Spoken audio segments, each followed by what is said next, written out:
casques ou pas? On prend les casques, on sait jamais. Pas question d'emprunter l'entrée principale.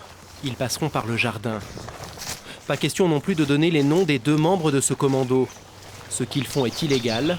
Nous ne donnerons que leurs pseudonymes, 7 et Sentinelle. Sur le chemin, ils sont aux aguets, guettant la moindre trace de présence, prêts à faire demi-tour au premier bruit. On doit être derrière le bâtiment, là.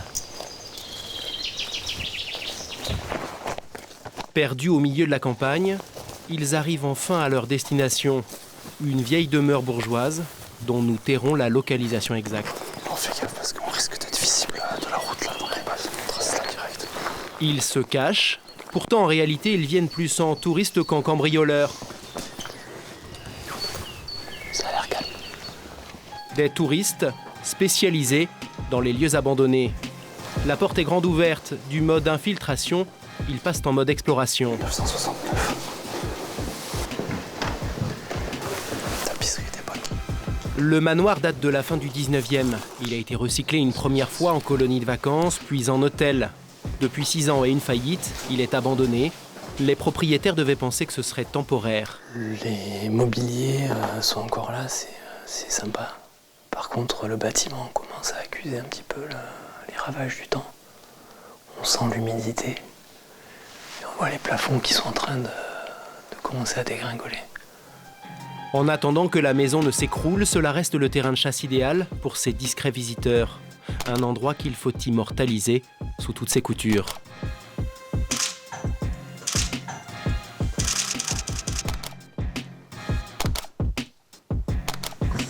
C'est exactement ce qu'on cherche. Les endroits vides, c'est moins intéressant parce qu'il n'y a plus de traces, on voit pas trop ce que c'était. Là, on voit très bien que c'était un hôtel, il y a encore des chambres, il y a des lits, il y a de la vaisselle, il y a des draps. Donc ça donne vraiment une ambiance sympa au lieu. Après 2 heures d'exploration et une dernière image volée, ils repartent aussi discrètement qu'ils sont arrivés. Entre-temps, ils n'ont rien cassé, rien volé, rien tagué dans la plus pure tradition de l'urbex. Urbex, une contraction pour exploration urbaine. Une manière de découvrir tout un pan de patrimoine, en général inaccessible.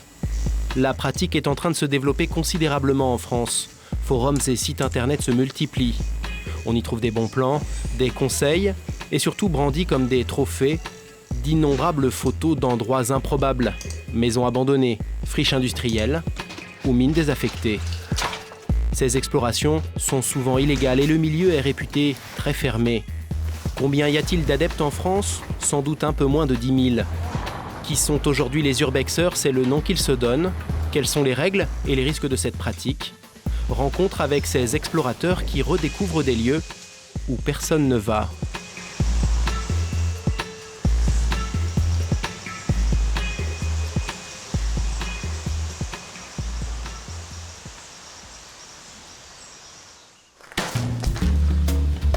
Seth et Sentinelle n'ont pas vraiment des profils de marginaux. L'un est informaticien, l'autre banquier.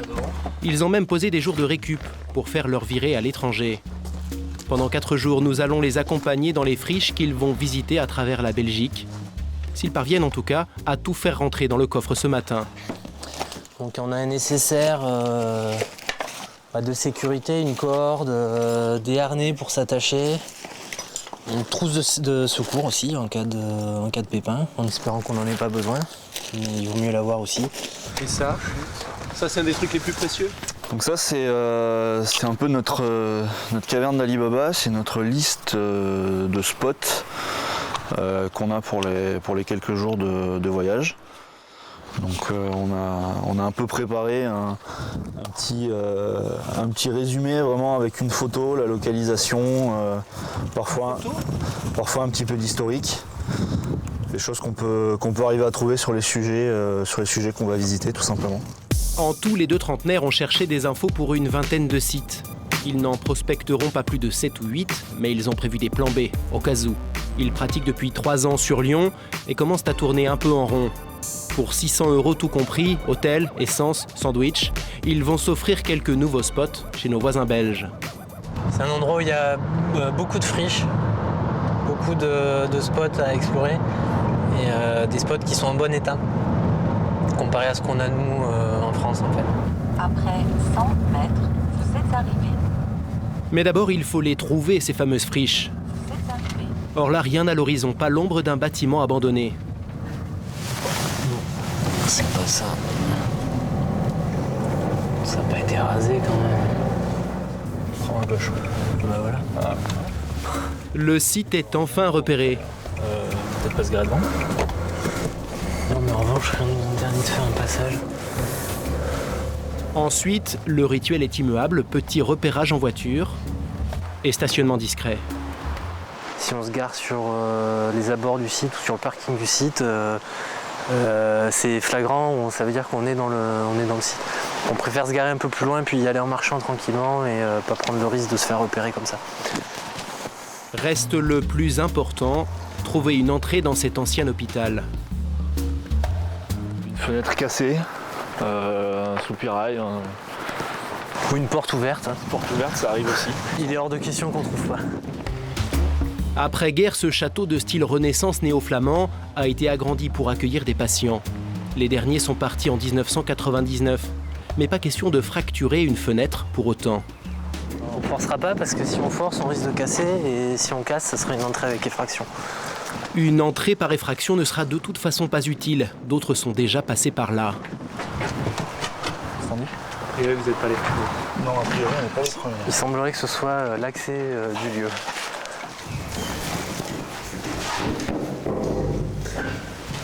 Qu'est-ce que vous risquez en pénétrant dans un lieu comme ça, en violation de propriété privée? Dès l'instant où on n'a rien cassé pour entrer, on vient faire des photos. On nous voit avec du matériel photo, on n'a rien emporté, on ne laisse pas de détritus. On risque pas grand-chose, on risque une réprimande. Puis on va nous demander de sortir, éventuellement nous faire effacer les photos. Même s'il ne risque pas grand-chose, il préfère se cacher au moindre promeneur. Ça fait partie du plaisir, le cache-cache un peu. Ouais, ça fait monter un peu l'adrénaline, oui. Et cela n'empêche pas l'exploration proprement dite. Étage par étage, pièce par pièce. L'hôpital abandonné finit par révéler sa pépite. Au détour d'un couloir, un bloc opératoire dont la lampe se transforme en une sorte de Graal. Ça, c'est très très rare. Quand on arrive, en général, ça a été volé ou cassé, pillé, tagué. Dans les hôpitaux, on tombe rarement sur les lampes d'opération. Là, on est dans un bloc. Alors, quand je tombe là-dessus, moi, je suis plutôt content parce que c'est des choses qu'on voit pas souvent. Tous les gens qui sont passés dans cet hôpital, quand il était en activité, ça, ils l'ont pas vu. Parce que quand ils sont rentrés là, ils étaient endormis. Donc, il y a peu de monde qui voit ça, en fait. En fait, c'est même une série de salles d'op que les deux confrères ont débusquées. Ah ouais. 2 heures de prospection plus tard, ils lèvent le camp direction la sortie. Sauf que tout à coup, Bouge pas. Bougez pas. Seth vient d'entendre des voix. Peut-être des gardes. Tiens, viens voir.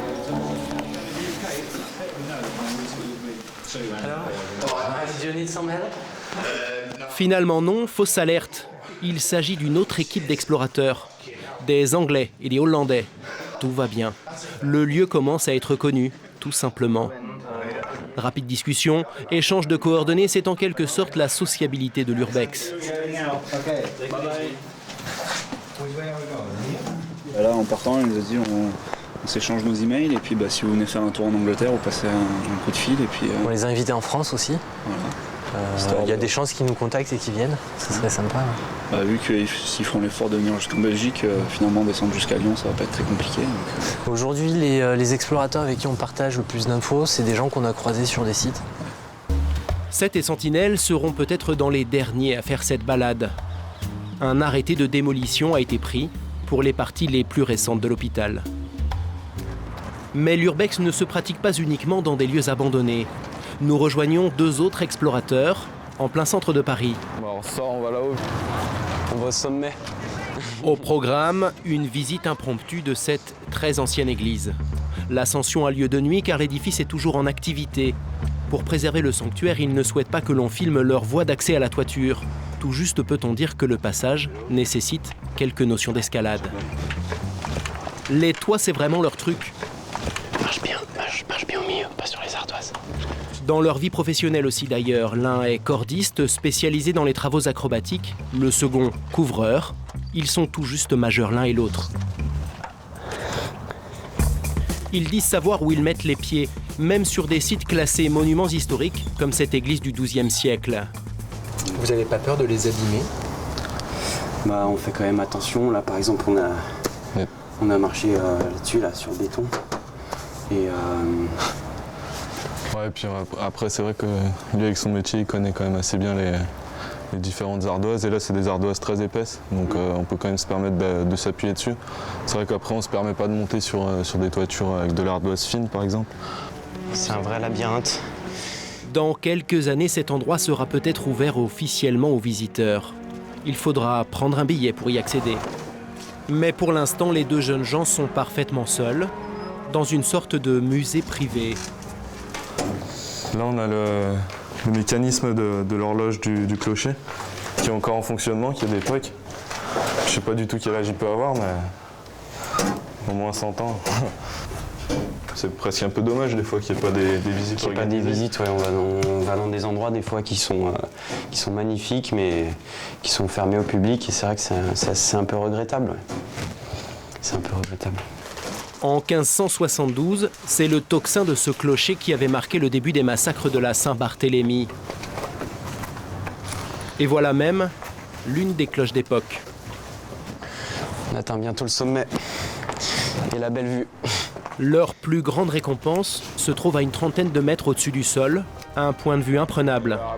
Le Louvre, juste en face de nous, quoi, à 2 pas. À 3 h du matin, les monuments parisiens sont plongés dans la nuit. Je crois, ouais, c'est la Tour Saint-Jacques, ça. Mais leurs ombres suffisent au bonheur des deux jeunes gens. Centre Pompidou, ouais. Et comme n'importe quel visiteur, ils prennent 3 ou 4 photos souvenirs. Seule différence, un temps de pause beaucoup plus long pour dissiper l'obscurité. De temps en temps, on essaye de faire les touristes normaux, hein, ça nous arrive quand même. Mais bon... Non, il y a aussi le fait que ça soit de nuit. De nuit, c'est quand même... c'est vrai, c'est une autre ambiance. C'est une autre ambiance. En fait, on perçoit vraiment la ville autrement, vue d'en haut. C'est à la fois une vue d'ensemble et un zoom sur la ville, parce que on arrive à distinguer un petit peu mieux le fonctionnement de la ville, les grandes artères, et en même temps on est quand même assez proche des gens puisqu'on voit chez eux, étant donné qu'il n'y a pas trop de rideaux dans les étages. Il y a bien sûr une part de hasard dans la détection d'un site remarquable. En ouvrant un peu les yeux, on peut trouver un toit ou une friche étonnante. Mais le plus sûr moyen, c'est la recherche méthodique. Et chacun a sa tactique pour repérer des sites potentiellement attrayants. Nous avons rendez-vous au musée de la mine de Saint-Étienne. Le bassin houillé de la ville a été l'un des premiers à être exploité en France. Voilà qui intéresse ce vieux routier de l'Urbex. C'est la première étape pour lui, la recherche documentaire.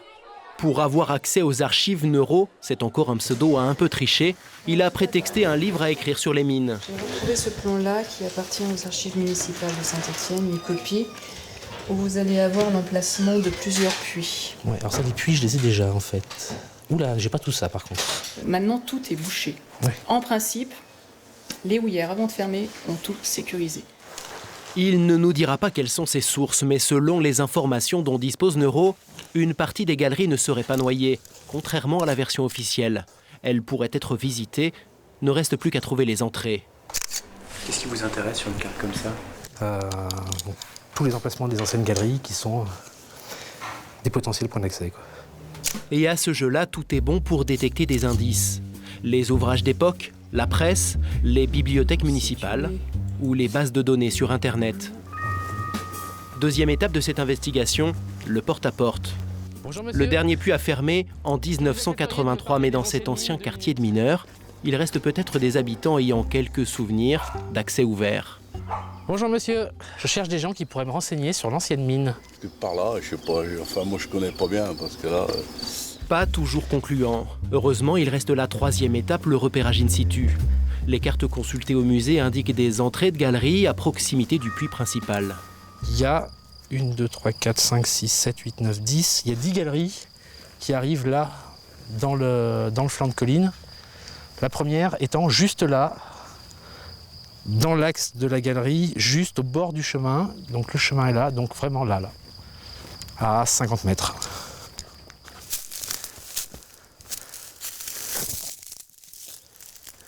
La galerie était là. On est exactement à l'emplacement indiqué sur le plan, pile dans l'axe du puits. Il y a 99 chances sur 100 que ce trou, ce soit l'ancienne galerie en fait, qui ait été comblée. Si, comme c'est très souvent le cas, en fait, l'entrée a juste été bouchée avec 2 camions de terre mises dans l'entrée, on peut creuser une chatière. Sa technique est rodée depuis 20 ans que Neuro pratique l'urbex. Mais s'il est très connu dans le milieu, c'est surtout parce qu'il tient à son domicile l'unique boutique spécialisée de la discipline. Un commerce en ligne, dont les rayons sont dans son garage. Sa spécialité, l'éclairage. Qu'est-ce que vous avez reçu là? Des lampes que je fais fabriquer spécialement pour la boutique. Alors, des lampes à main de haute puissance et des lampes frontales qui sont conçues et testées spécialement pour l'urbex. Son produit phare, des lampes à acétylène. Des lampes de mineurs. Donc soit des lampes à acétylène, des modèles de casque. Entre 50 et 80 € pièce. Des lampes à main. Il en a la distribution exclusive en Europe. Donc toujours des lampes à acétylène. On n'en trouve plus en France depuis les années 30. Donc ça c'est un produit typiquement pour lequel il y a une demande, pour lequel il y a un besoin et pour lequel les magasins de sport actuels ne fournissent pas. Il a déjà près de 2000 clients sur son fichier. On a des très grands sacs de 33 litres. Depuis quelques mois, Neuro se verse même un vrai salaire grâce à l'activité de son petit business. La fréquentation de son site a bondi de 200% en un an. Je le sens au niveau des commandes et je le sens au niveau des contacts que j'ai avec les clients. Puisque j'ai de plus en plus de demandes d'informations, de demandes de matériel. Et puis je suis très très présent sur les forums internet. Et là on peut se rendre compte que la population d'urbexeurs augmente, est en nette augmentation depuis un an. Les urbexeurs débutants ne sont pas durs à trouver. Direction la Côte d'Azur, où nous avons suivi Jonathan et Sylvain. L'un est graphiste, l'autre informaticien. Ce sont des bleus dans la discipline. Ils ne pratiquent que depuis 6 mois et ils ont encore parfois du mal à trouver des lieux qui valent le coup. Mais aujourd'hui, ils ont peut-être une adresse. Elle ne doit pas être très loin, d'après le GPS, elle doit être quelque part sur la route, là où il y a les arbres. Ouais. La maison abandonnée est située sur le front de mer. Pas vraiment l'idéal pour une visite discrète. On va voir? Ouais. Allez, c'est parti, je suis dessus.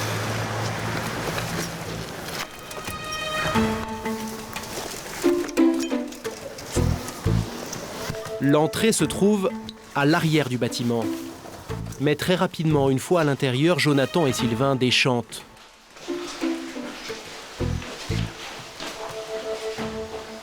Sylvain, ouais, il y a de la lumière. Et de l'électrique. Ouais, ça allume. On va se barrer. Ouais, on va. Ça a l'air squatté un peu. C'est un problème? Comment? Il y a un problème? Je pense que c'est habité, squatté. Genre ils ont dû choper de l'électricité, je sais pas où. On va pas déranger. On va pas rester longtemps. Ouais. Une propriété en évidence, une entrée à la portée de tous, cela ne ressemblait pas au spot idéal. Sauf qu'au début, on n'a pas vraiment le choix. Au début c'est facile, c'est des petits accès faciles comme ça, mais c'est pas des lieux impressionnants, c'est des lieux assez basiques quand on connaît pas l'urbex. Les pratiquants historiques, ils vous donnent pas des tuyaux au début Non. En fait c'est du donnant-donnant à chaque fois, donc vu qu'on n'a rien, finalement on peut rien leur proposer et eux ils nous proposeront rien. Donc le but c'est justement de trouver par nous-mêmes des lieux intéressants et après de discuter avec eux, les rencontrer, et essayer de partager des choses quoi. Dans quelques temps, avec un peu de persévérance, Donc on s'enquille ? ils arriveront peut-être à faire ce genre de spot. Neuro n'a pas encore trouvé sa mine à Saint-Étienne, mais en attendant, il a d'autres terrains de jeu. Cette carrière souterraine de ciment, par exemple. L'endroit est top secret. La condition expresse pour les accompagner, ne pas révéler la localisation exacte de ce boyau. Seule une quinzaine de personnes seraient au courant que ces galeries sont visitables. C'est un des sites que le boutiquier affectionne particulièrement. Mais dès l'entrée, nous sommes mis en garde. C'est en train de tomber, quoi. Donc, cette zone-là, faut pas s'arrêter. Quand on touche, il y a tout qui tombe. Donc il faut voir que dès qu'on frotte la tête, on peut être amené à prendre 50 kg sur la tête, quoi. Et c'est partout comme ça dans la carrière ? Non, principalement près de l'entrée, parce que c'est influencé par le courant d'air à l'extérieur qui vient mettre du frais de temps en temps et qui vient faire péter les pierres. La carrière est gigantesque, des kilomètres de galeries, ce qui la rend particulièrement intéressante. Quand l'exploitation s'est arrêtée ici, il n'a pas été possible de ramener tout le matériel en surface. Plus on s'éloigne de l'entrée, oh, les belles chaussures à clous, plus l'on trouve des signes de l'ancienne occupation. C'est la différence avec la spéléologie. On a une magnifique lampe à race. Ça, c'était un truc utilitaire. Les urbexeurs ne viennent pas sous terre admirer des cavités naturelles.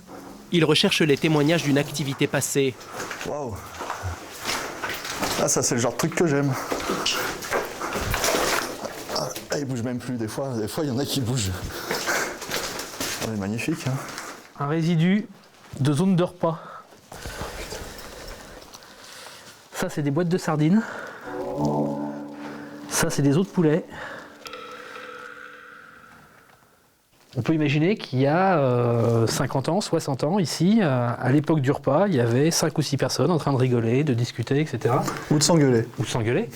Et là, on en est très loin quand même. On a beaucoup de mal à imaginer que ce lieu a pu être habité, en fait. Qu'est-ce que vous venez chercher, ce terre ? L'histoire, avec un grand H. Les racines de l'histoire. Là, on est vraiment au cœur de l'histoire. Il y a des bâtiments importants qui ont été construits avec du ciment qui venait d'ici. Quand on est ici, on est vraiment dans ce qui a fait la richesse de la région. C'est la marque et à la fois du génie et de l'obstination de l'homme. C'est que là, il y a quand même quelques millions de mètres cubes de roches qui ont été enlevés à la main. Attention, c'est casse-gueule ici. Attention, ne t'appuie surtout pas sur la barrière, parce que c'est que du décor. Pour Neuro, ces petites traces d'histoire justifient amplement les risques pris. La sécurité, c'est l'une des raisons évoquées par ces pratiquants avertis pour ne pas divulguer à n'importe qui ce genre d'endroit. Et ça va être la partie en activité. Chaque spot recèle des pièges, mais les plus sournois sont les sites industriels. Comme cette ancienne centrale électrique que Seth et Sentinelle ont prévu d'explorer au cours de leur virée en Belgique. L'usine est encore plus dangereuse que prévu. En s'approchant, les deux explorateurs ont la surprise de constater que le bâtiment n'est pas totalement hors service. On entend clairement qu'il y a un transformateur à l'autre bout qui fonctionne, parce que ça bourdonne. Donc on s'assure d'abord que effectivement cette partie-là elle est bien abandonnée pour pas pénétrer sur un site en pleine activité. D'autant qu'il y a un risque électrique qui est grand. Parce que ces transformateurs haute tension, ça peut être super dangereux. La centrale a presque 100 ans, mais elle fournit encore de l'électricité pour les usines du bassin industriel. Dans ces cas-là, mieux vaut ne pas être seul. En cas d'accident, l'autre au moins peut prévenir les secours. Il y a plein de dangers potentiels, que ce soit simplement de se cogner la tête ou que le vent fasse tomber quelque chose. Donc le casque, les gants pour se protéger les mains, ça fait vraiment partie de l'accessoire indispensable. Tous ne prennent pas ces précautions. Pour Seth et Sentinelle, cela leur permet de se concentrer ensuite sur l'essentiel, la découverte. Une exploration qui consiste surtout pour eux à trouver les meilleurs angles imaginables pour photographier tout ce qui mérite de l'être. Là, je vais aller faire une photo sur les poutres qui sont derrière. C'est moins sécurisé que le reste du bâtiment, donc je vais m'attacher. Il y a 3 ans, Seth est tombé dans l'urbex après avoir vu une très belle photo d'exploration. Depuis, à son tour, il essaye de provoquer la même émotion. Sur un site comme ça, on va peut-être faire 150 photos, 150 photos. Chacun. Ça fait beaucoup de photos. Mais comme on ne va pas revenir tous les jours, on préfère balayer large. Et puis, quitte après avoir des déchets, ce qu'on appelle des déchets, donc des photos qu'on ne va pas retenir. À la fin, il n'en restera plus qu'une quinzaine qui alimentera le site internet de l'équipe. Je le mets dans l'habitation ? Ce soir-là, à Bruxelles, ils mettent d'ailleurs à jour une de leurs pages web. Avec une vue d'extérieur et on termine avec une vue d'ensemble. Ah ouais, ça c'est bien. Donc les photos sont prêtes. Allez. On a une bonne galerie là. Avec la galerie de photos, ils postent aussi quelques mots pour expliquer le déroulement de la visite. Mais pas question d'en dire trop. Toujours ce culte de la discrétion autour de la localisation des spots. On laisse certaines indications volontairement dans le texte parce qu'on estime que d'autres explorateurs qui vont tomber dessus, s'ils s'en donnent la peine, ils vont peut-être arriver à trouver le lieu par eux-mêmes. Ce que nous, on a fait pour certains des spots qu'on a visités. Donc on ne le cache pas complètement, mais on ne l'offre pas non plus comme ça à tout le monde. Ça demande un petit travail de recherche quand on arrive sur notre site pour arriver à trouver les lieux. Hop, c'est en ligne. En 3 ans, ils ont ainsi présenté une 60aine de lieux à la communauté de l'Urbex. Des lieux soigneusement rangés par catégorie, des églises, des châteaux, ou même cette prison qu'ils sont encore peut-être les seuls à avoir fait. Si les adresses ne circulent pas trop ouvertement, c'est tout simplement pour les protéger, car une fois qu'un site est trop connu, il se dégrade très rapidement. Pour découvrir le cauchemar de l'Urbexer, nous nous rendons dans un ancien sanatorium des années 30. Seth et Sentinelle, de retour de leur virée en Belgique, ont tenu à nous amener ici. Il y a encore 6 mois, des gardes patrouillaient dans les parages. Mais depuis qu'ils sont partis, la superbe bâtisse est la proie des pilleurs. Alors là, les gens ils sont carrément venus avec une grue pour sortir le matériel des étages. On a des récupérateurs pro là. Là, ils sont en train de démonter le toit. Ils démontent tout le toit et ils piquent des tuiles. Du vol pur et simple. Tout ce qui pourra resservir ou être revendu en brocante est arraché. Voilà. Une fois qu'ils sont passés, il ne reste plus rien. En fait. Bah là, il restera déjà plus le toit, donc l'eau va s'infiltrer, va pourrir les poutres et les cloisons, et puis le bâtiment s'écroulera sur lui-même dans quelques mois ou quelques années. Avec l'augmentation du cours des matières premières, les métaux par exemple se revendent très cher et le sanatorium désaffecté est devenu une véritable mine à ciel ouvert. Ouais, donc c'est des dalles de construction qui sont arrachées des murs pour reconstruire. Ça se revend ?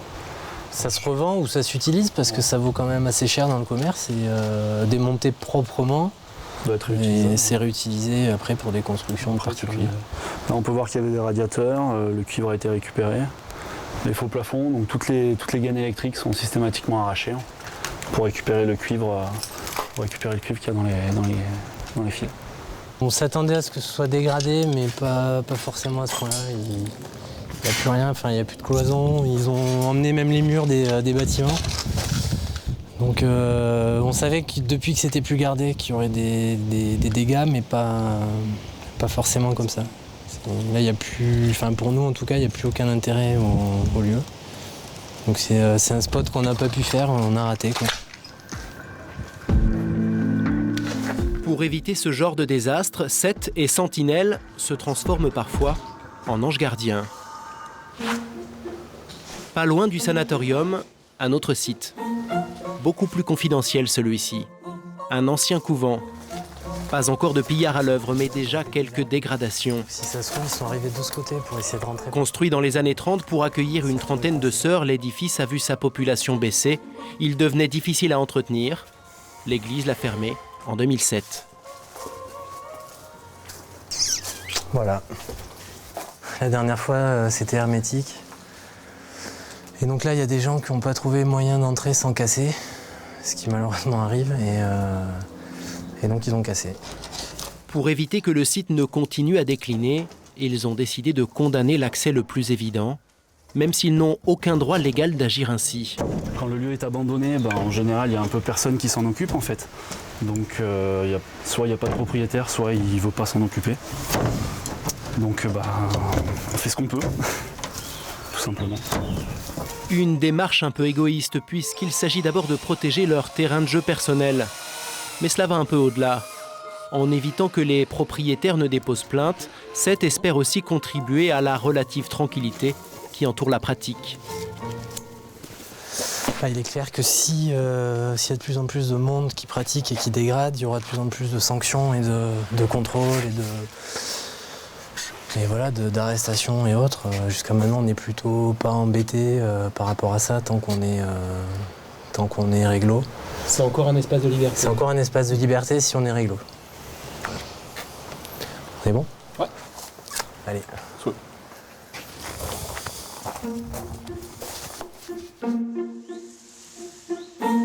Le couvent, au moins, aura retrouvé sa quiétude. Pour quelques jours, quelques semaines, jusqu'à ce que quelqu'un ne repère une nouvelle entrée.